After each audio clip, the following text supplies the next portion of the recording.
Hello, ladies and gentlemen.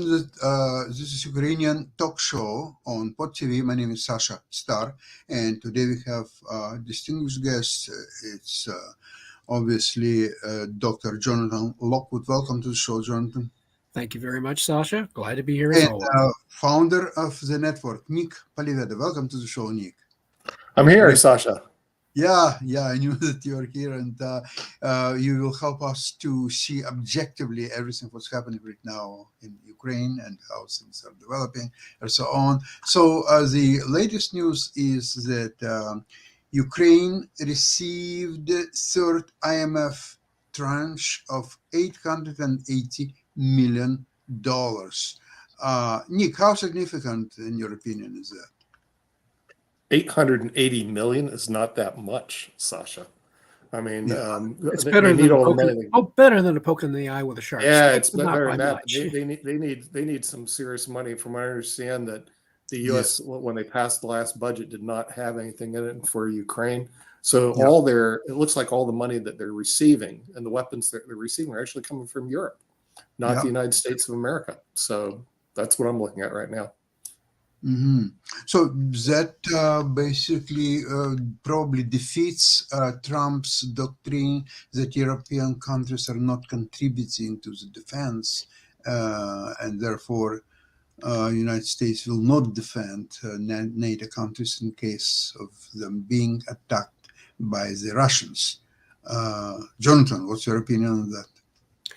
Well, what it does is the fact that the European members of NATO are all contributing to Ukraine's defense, in essence, gives President Trump, should he become president in November, the option of contributing in addition as a member of NATO to the Ukrainian defense. It takes the pressure off in a larger sense.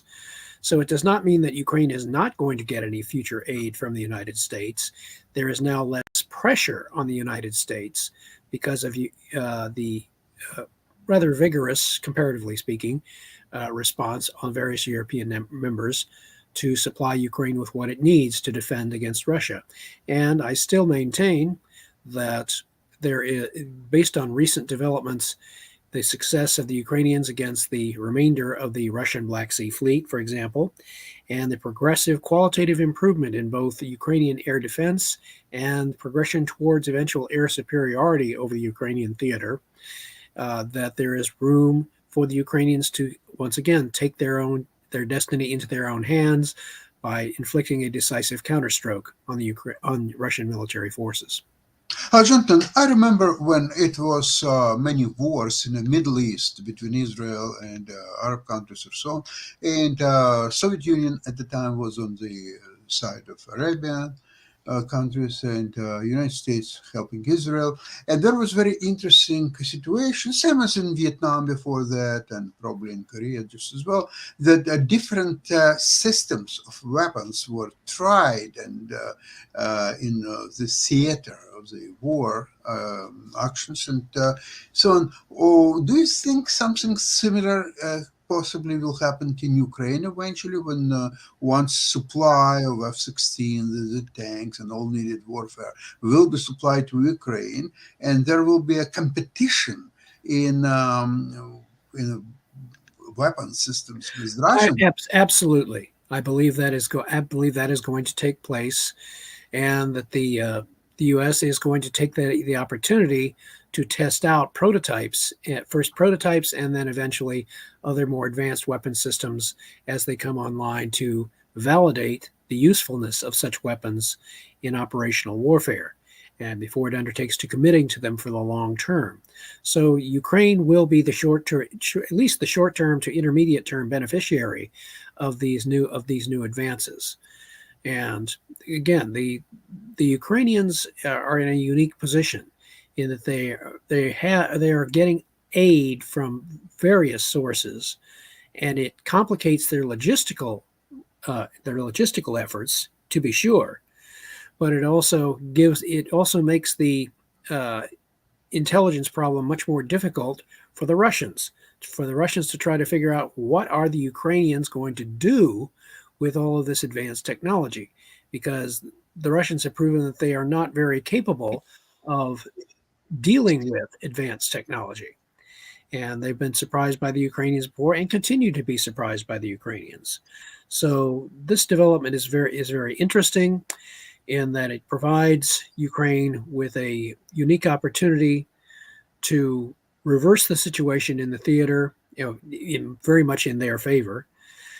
And it just becomes a matter of the timing. The Ukrainians have learned their lesson. They're playing things very close to the vest as far as their public declarations of what they intend to do, and they're not trying to commit themselves in public. They may in fact be deliberately poor-mouthing, shall I say, poor-mouthing or downplaying their own capabilities and their own efforts, in an effort to try to make the situation seem more dire in the public perspective than it actually is. I would say that to a certain extent, the Ukrainians are even playing possum in that feigning weakness in order to lure the Russians into a trap. So, No, the world market for the weapons is a very lucrative one, and the U.S. is by far number one, and I think U.S. will be interested to protect their position as number one supplier, and they have all necessary technology and production and just remain there. But we have to see American weapons on the battlefield. And some countries are quite eager to supply their systems, especially Sweden's Air Force fighter Gripen. And it's a well-kept secret, and I think Ukrainians are eager to start using them because there is no political impediment to them start using them. And I think maybe they're just going through last stages of training because these aircrafts they're quite acclaimed in the world markets, and it will be very interesting to see. Now, F-16s, by some commentators, they're already fighting Russians, and they're already destroying quite a lot of Russian aircrafts. Some others are not so eager to support it and confirm it. So we'll see next couple of weeks probably what's true and what's not. Nick, what's your opinion? How the U.S. Participation in this warfare, which could be very lucrative to keep expanding the market for U.S. Produced weapons, will make a decision on U.S., especially if you're talking about the budget for help to Ukraine. Most of the money will stay in the United States. They are not going to leave the United States at all. So what's your Well, first of all, when this new budget was Extenders Act or Omnibus Act was passed, they actually increased the budget for the U.S. defense. So it went up billions, 20, 30 more billion dollars. So there is more money that is allocated to our defense. The United States does spend more than any other country. China is starting to catch up, but they're still far behind in terms of spending on defense. So we actually have the money. We actually have the technology. We just need to transfer some of it over to Ukraine and defeat the Russians. The Russians do not have the money. They do not have the technology. And they're, frankly, a weak sister when it comes to that. Which was very disappointing, though, Sasha, was to see Putin support in his own country. In other words, I was going like, these people are supporting this whole idea. Like, this is great. But he's a pretty good con artist, so he's doing a good job in convincing the rest of his Russians that the West is bad, he's great, he's good, and Russia's good, and the West is bad. So he did pretty well in the election. I'll tell you what happened though when ISIS blew up. Crocus City. Yeah, right. I think getting the war to the people, and then the first thing Putin did is he said, "Oh, it's the Ukrainians." When ISIS claimed responsibility, and Ukrainians didn't. And whether they had something to do in the back or not, I don't know. But certainly they didn't have anything to do with the front. The ISIS was more than happy to claim responsibility for blowing up, Moscow. 130 people died. I'm not sure how many were innocent people and how many people don't realize war is a messy business. And maybe Russia should stay out of it and stop picking fights, like in Ukraine. Well, Crocus City is continuation of all these atrocities committed by Putin in 1999 when four houses in Moscow region were blown away with hundreds of people passed to were killed.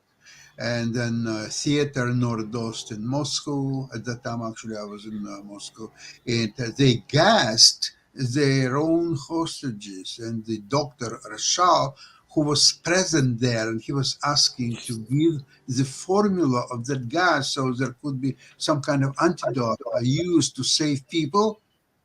They refused to do it. So more and more people were killed. Now, school in Beslan, where hundreds of school children were murdered because they were Chechen, supposedly Chechen fighters who actually got control over the school facilities and so on. And at that time, the president of Chechnya Republic, Maskhadov, he was on his way to Beslan to negotiate with hostages releases and so on.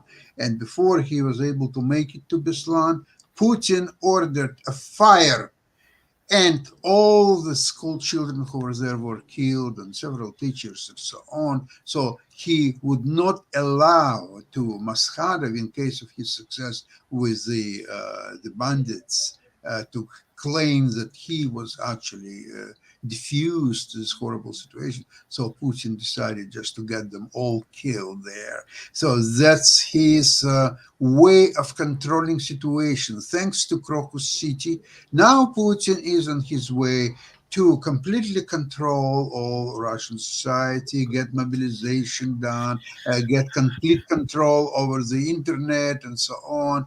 John, what's your opinion on that? He's going to be in complete control of a dying empire. So Yeah, what? that's what. So what?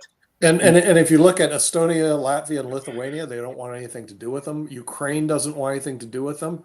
But if you look at the election, it looks like Russia loves him. Okay, so fine. He can stay in his own little kingdom, but he needs to stay out of the West business when he gets involved. I think our response was correct. I think also that China is basically an enabler for Russia.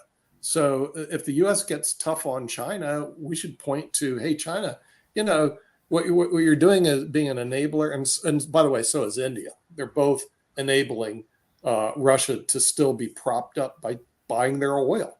If Russia didn't have any money, Russia would go under. If Russia didn't have China and India, they are so toast. But I think, in my opinion, they are unwilling enablers. They just have to go with the flow. I don't think that both countries really love Putin and his regime, but it's just difficult really to get out of it. And I think India now, they refuse to take Russian oil because of the possible Western sanctions. Now, China is a different story, but I don't think that they love Putin and will continue to support him as much. So that leaves Iran and North Korea. Okay. Yeah, and I might, Sasha, I might add to expand on one of the points that Nick touched on, the fact that Russia essentially is asymmetrically vulnerable to Western technology, as particularly U.S. ballistic missile defense technology. And for example, as going back to a point I made in an earlier show, that the Boris Yeltsin had said in that 1994 speech, the only reason Russia is considered a great power is because its armed forces have nuclear weapons.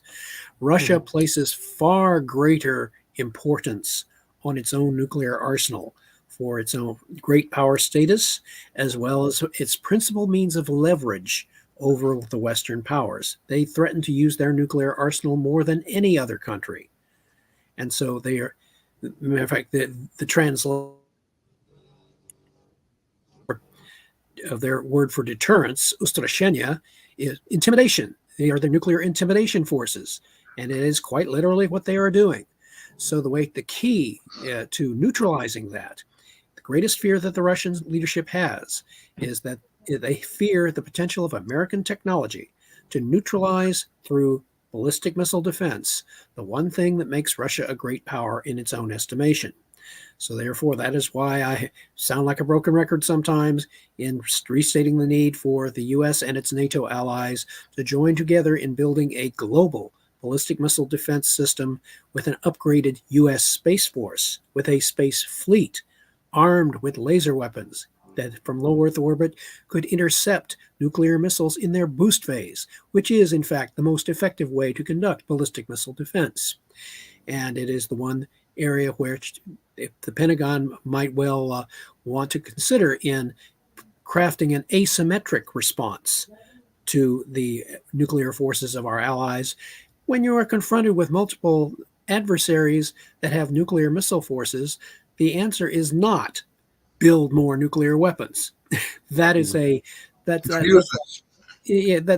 useless. And it's like trying to copy your opponent's moves in chess. It's even worse than that. So what the proper response is to, if you have the technology and the resources to neutralize your opponent's nuclear arsenals through ballistic missile defense, because not only do you reduce them to second class or third class powers very quickly, but it also introduces a great deal of uncertainty into the minds of your opponents as to how effective their nuclear weapons would be in the event that they tried to launch a nuclear strike.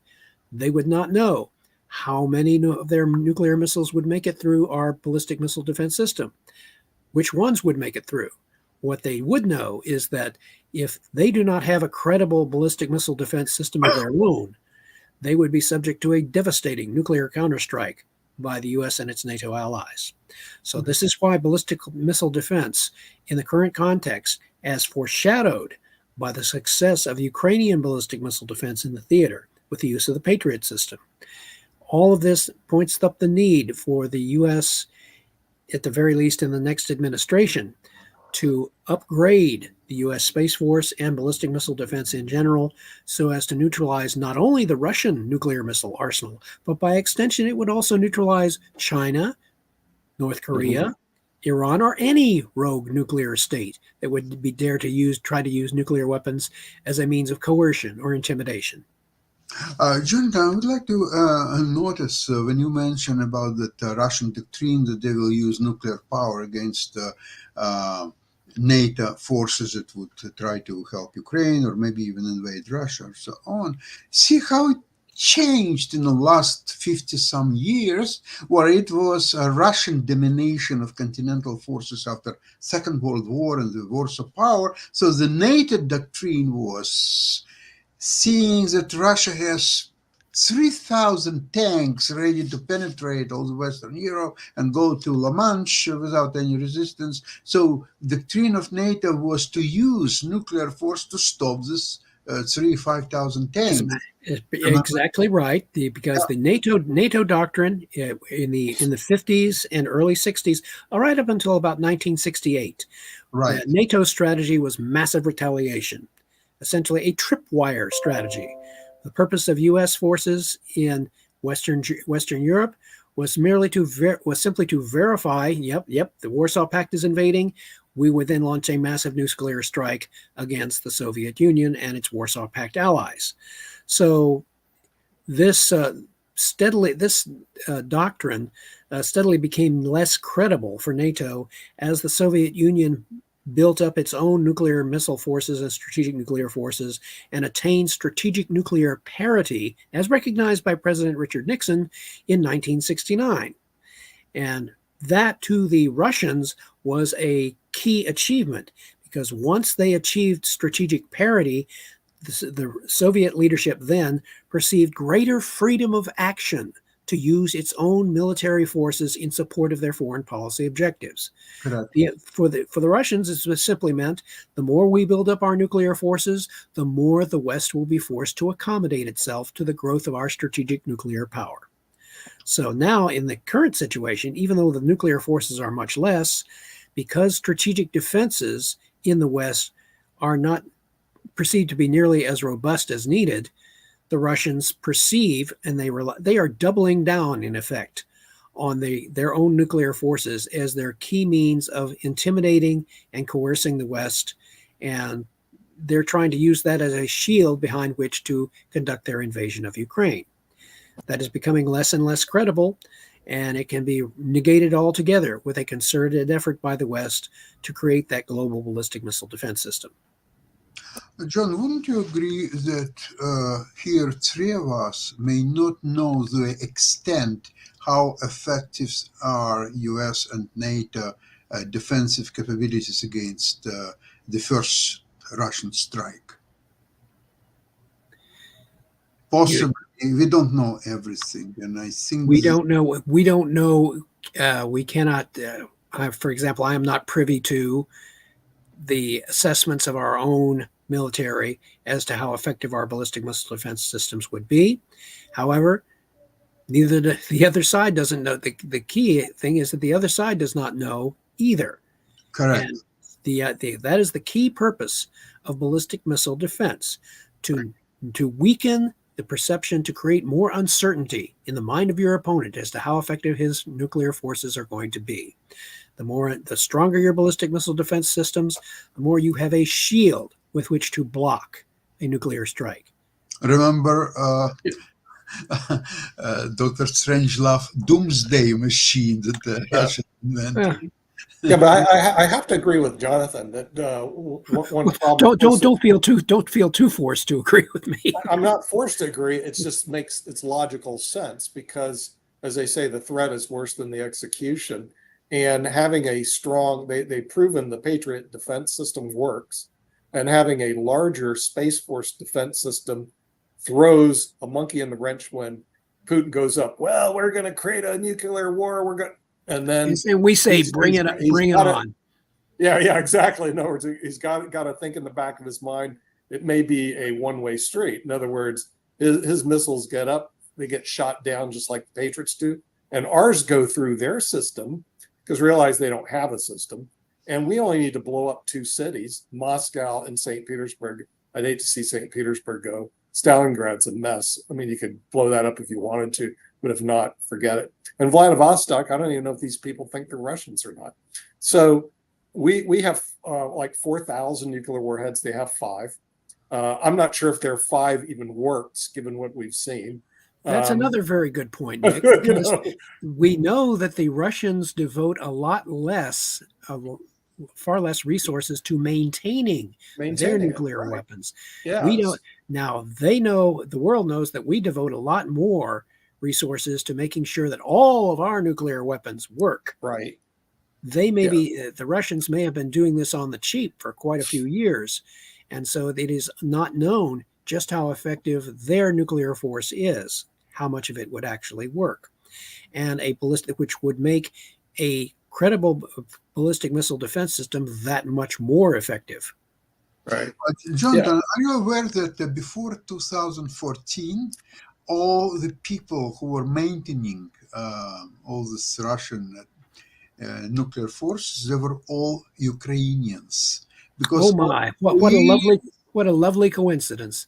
It's lovely coincidence because they were all built and designed in Ukraine, and Ukrainians, of course, well-trained and knowledgeable Ukrainians, they knew exactly how to maintain them, and so on. Russians didn't have a clue. I don't know if it changed in the last few years, but before 2014, probably 99% of them were Ukrainians. It would take the Russians quite a few years and I'm not sure they ever have even replaced the capability that they lost when the Ukrainians were no longer maintaining the Russian nuclear forces.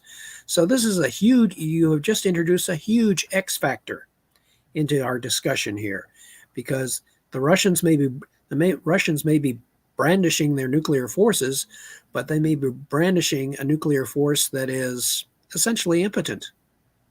By the way, very interesting detail, John, is then after the beginning of this latest war in 2022, with embargo, Russians could not get several spare parts for their production of Western cars, whether it's Mercedes or BMW or even French cars and all that stuff. So they were trying to same thing with their Air Force, even civil Air Force. They could not get spare parts for Boeing's or Airbus, so they were starting to cannibalize their fleet. So they have, say, two planes. So one is flying and another one is taken apart for spare parts. Okay, so but it can go for so long. You understand, by geometrical progression, they will run out of planes and spare parts at the same time. So what they did with cars, they decided, okay, fine, we can reintroduce our famous Soviet-built cars, such as Volga, Lada, Zaporozhets, and a couple others. And you know what they discovered? They no longer have technology and people who know how to produce the Soviet They made. they no longer even have crappy technology. They don't have anything. So now they are buying Chinese made cars, and all the magazines about cars produced in Russia, and people in Russia love to read these magazines. They all 100% talking about Chinese produced cars. No, there is no Mercedes, there is no BMW, there is no single car produced outside of China. Couldn't happen to a more deserving bunch. Yeah. So good Yep. luck. Good luck with Chinese-made cars. So maybe this is why China is sort of in a Russian camp, because there's a huge market that they can sell almost anything. But people are running out of money in Well, Russia. it's kind of like Nazi. You're kind of like, it reminds you of Nazi Germany being shackled with Italy as an ally. You know, Yeah. they were Germans were probably wondering whether Italy wasn't as much of a liability as it was an ally or an asset. Yeah, but Italy could provide wonderful music and operas and singers and so on. Mhm. So the Germans could do just as well with this arts program. It didn't go. It didn't go well too much. And But yeah, but Putin is still controlling the narrative over there. Even on our Pod TV network, we're down to only a couple thousand people in Russia that watch us every year. So we have a pretty small audience over there. And I honestly, I still don't even know how they get through, because shows like this tend to get banned over there. Oh, If they you find us, think? if they find us, they'll I like can't us. imagine. I can't imagine why we would I get can't banned imagine over why there. you know. And the other problem, John, and it's a real problem. If they're caught watching shows like us, they could end up being in serious trouble. Oh yeah, So I no mean, doubt. it could be jail time for them in a gulag somewhere for just watching a show like us, and all we're doing is we're discussing the problems that we see, the American view of Russian being acting like a bunch of idiots. I mean, they have no business in Ukraine. They need to go back home and stay in their country and play nicely, not play like a bunch of yahoos, which is somehow Putin's convinced them all that hey, it's okay. Not all of them, because Navalny actually did have a following. Not trying to act like a 21st century version of the Mongols. Yeah, right. Exactly. In other words, he's medieval. He's medieval times. I mean, seriously, he's not in the 21st century whatsoever. He still thinks he's Catherine the Great's brother or something like that. I mean, they operate in a whole different world than the Western world does, or even most of the Eastern world does. But hopefully, what we'll be able to do is supply Ukraine with all the weapons that they need, which I think F-16s are great. Send them a whole fleet, get rid of the Russians out of Ukraine, and then we can talk about a peace settlement.